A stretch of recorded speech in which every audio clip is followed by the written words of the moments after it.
Alright folks, gather round.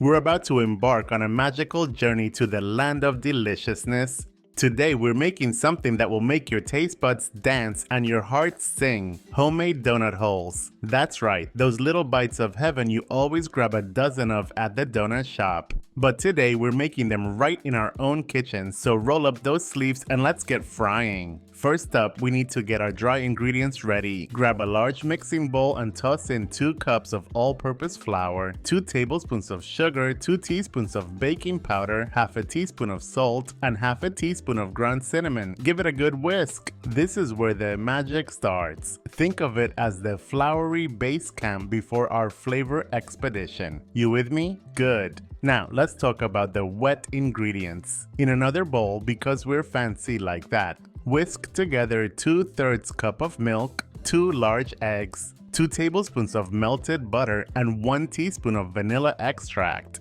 Keep whisking until it's all smooth and well combined. This mixture is like the glue that holds our donut dreams together. It's like the superhero team up of ingredients. Here comes the fun part. Combining the wet and dry ingredients. Pour that wet mixture into the bowl with the dry ingredients. Stir it gently. We're aiming for a slightly lumpy batter here, not a cement mix. Overmixing is a no-go. We want our donut holes light and fluffy, not tough and chewy. Think of it as giving the batter a gentle hug, not a wrestling match. Next, it's time to heat things up. Pour about 2 inches of vegetable oil into a deep saucepan or deep fryer and heat it to 350 degrees Fahrenheit. That's 175 degrees Celsius for my metric friends. Use a thermometer to keep an eye on the temperature. No thermometer? No problem. Just drop a little batter in the oil. If it sizzles and floats, you're golden. Grab a small cookie scoop or a tablespoon and carefully drop spoonfuls of batter into the hot oil. Fry them in batches and don't overcrowd the pot. We want each little donut hole to have its moment to shine.